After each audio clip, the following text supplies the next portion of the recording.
All right, so the numbers are pretty much the same day to day, it seems. It's the same old story. Canada, we're a little over 100,000 cases, 8,300 dead.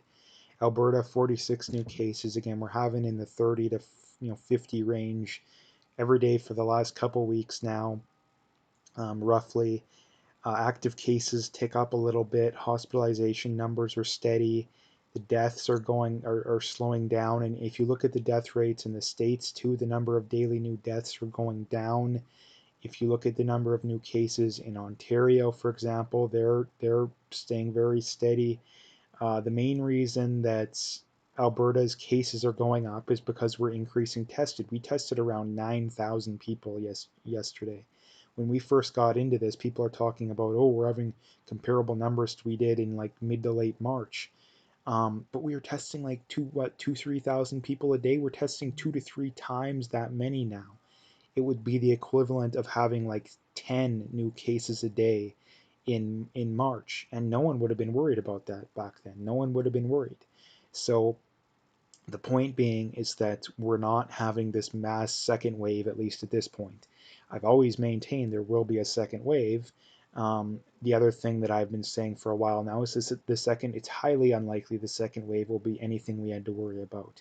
There is no evidence that we should have locked down for this first wave, looking back on it, and it's safe to say that there's no evidence that we will need to lock down for the second wave. Again, people constantly pointing out the whole Spanish flu comparison. It doesn't make any sense because the first wave of the Spanish flu was infinite. Like we're talking at least 10, 20 times worse than the first wave of this. So there's no comparison there.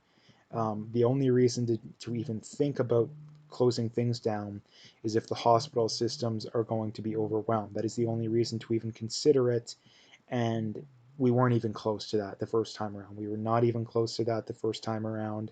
We would need hundreds of people to be in our hospitals, maybe even upwards of 1,000. I don't even know how many people our hospitals can hold, but at least in Alberta. But we would need probably at least 500 people to be in the hospital of this. I'm just throwing out a number off the top of my head because the one thing I know is that, and this is talking to family members that are nurses and family members who know people that are involved, in that they weren't most hospitals weren't even close to being overwhelmed. In fact, everyone I've talked to people about was either at normal capacity or under capacity. And I mean, you see this in the States too, that hospitals, they're literally having to lay people off. Some even had to close because there are so few people in there. So the idea that we have anything to worry about when it comes to a second wave is just complete and utter paranoia, like complete and utter paranoia for those kind of people, most of whom probably not watching this. But again, I'm just trying to point that out because it's absolutely insane that we should be worried about some second wave.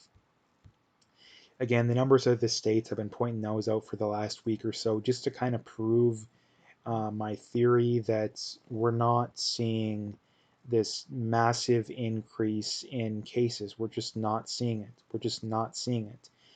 We're around 3 weeks away, out from George Floyd's death. There's been protests for around 3 weeks, give or take a day or two, and yet we've still seen no massive uptick in cases. We've actually seen a downtrend when it comes to deaths.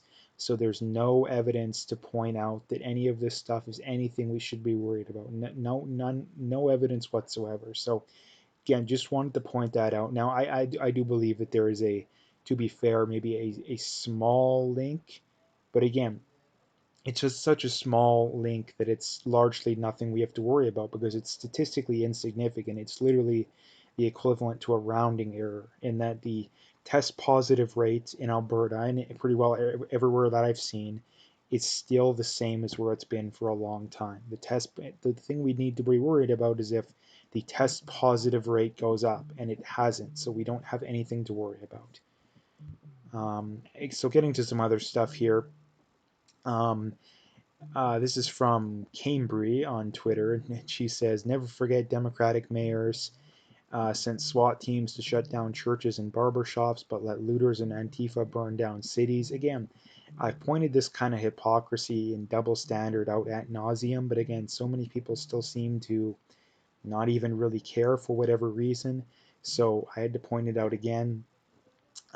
Being why do we put up with this as a society? Like, why do we put up with this? It makes no sense whatsoever, and it's just absolutely insane. Like, it's absolutely insane that we allow this kind of stuff. That the same people that say, oh, we can't even have peaceful protests, are the kind of people justifying violent protests, which is just a rank contradiction too. They're the same people that say that, oh, violence is okay because our voices aren't being heard, but yet on the same breath they'll point out, oh no, we're being peaceful. Like, well, which one is it? Is violence okay, or are you being peaceful? They both can't be true. And I think the reality is, and it's blatantly obvious to anyone paying attention, is that they are being violent. Is it the majority of people? No. But is it enough people to be worried? Absolutely.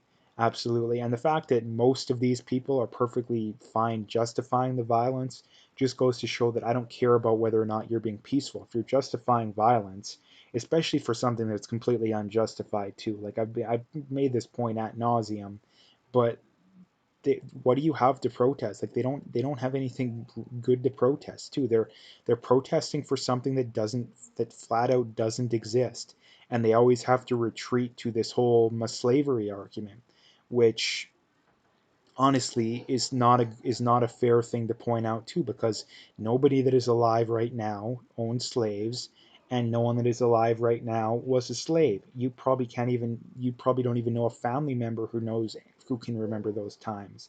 So we're so far out from it that the argument doesn't make sense.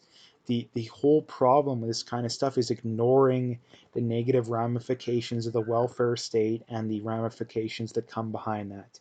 If you are a Black Lives Matter supporter, and number one, you don't acknowledge the amount of the fact that slavery still goes on in parts of the world, and the fact that you should be up in arms about that, and the other point being you don't acknowledge the negative ramifications of the welfare state, I'm not going to listen to you, because those are both far greater issues than the small number of racist incidents that go on nowadays. Those are far bigger issues.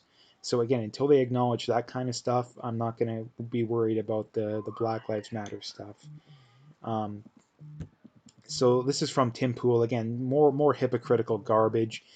This is talking about Cuomo, and Tim Pool responds by saying, literally today, Cuomo threatened businesses over failure to adhere to lockdown procedures. Um, and this is from June 14th, so it's almost a week ago, but I still wanted to talk about it nonetheless. And that you have these mayors, these governors, these premiers, these, the Canadians as well, um, that are all hot and bothered about people gathering, but yet they're perfectly fine with this kind of stuff. And it'd be nice if they could just be honest about their argument, because their argument is literally, it's literally rules for thee but not for me. You guys have to adhere to rules, but we don't. And not only that, the rules aren't even close to being the same either. It's literally, you can't even open your barber shop that has no more than 5 or 10 people in it at once, but we can go to rallies with 10,000 people in a near mosh pit level of closeness. So the double standard is off the charts, and it boggles my mind why more people aren't up in arms about this. But that's just kind of the way society is nowadays. So not much you can do as far as that goes.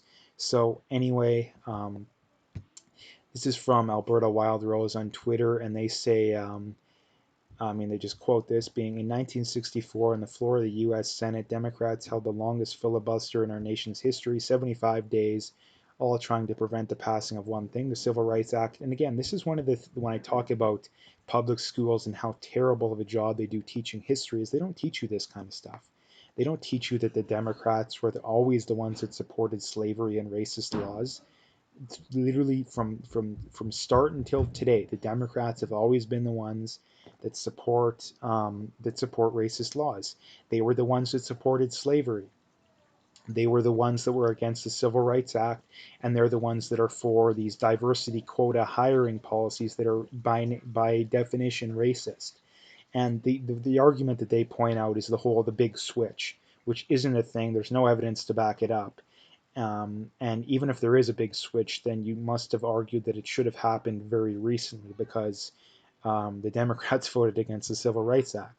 And even though there's no evidence of that, black Democratic senator was in like the 1990s. The first Republican one was in the 1800s. So the problem with the big switch argument is that it makes no sense. The only way it would make sense is if they literally did flip policy positions like damn near overnight, which they didn't do. So this is something about history that should absolutely be taught, but unfortunately it isn't. So anyway, the last thing I wanted to talk about here is from Derek Sloan, and he talks about an article, or he links to a CBC article showing Canada gave multiple lethal viruses, including Ebola, to the Chinese Communist Party to a study at the Wuhan lab. Multiple lethal viruses to a dictatorship again. What are we doing? Like seriously, what are we doing? It makes no sense. What even at the time, dude, even at the time, we knew China was unreliable, and now it's blatantly obvious. But even before we knew China was unreliable, like what in the world was our government thinking? Um, like I don't get it. Like what in the world was our government thinking? But that's the problem too, is that they can get away with all this kind of stuff. So like we shouldn't be doing business with China when it comes to this kind of stuff. They're not reliable. They clearly either intentionally or through blatant, incompetence, release this virus onto the world and have lied about it and have covered it up. So that's the big problem. That should be one of the biggest news stories coming out of this, but it's largely an afterthought. So anyway, I'm gonna leave the video there. If you like to, make sure to hit that like and subscribe. Check out my PayPal and email. I got linked in the description. Again, appreciate any donations, but at the very least, just hit that like and subscribe. And last couple things, check me out on Twitter if you haven't already, and check me out on BitChute. All the links are in the description, so you can find them all there.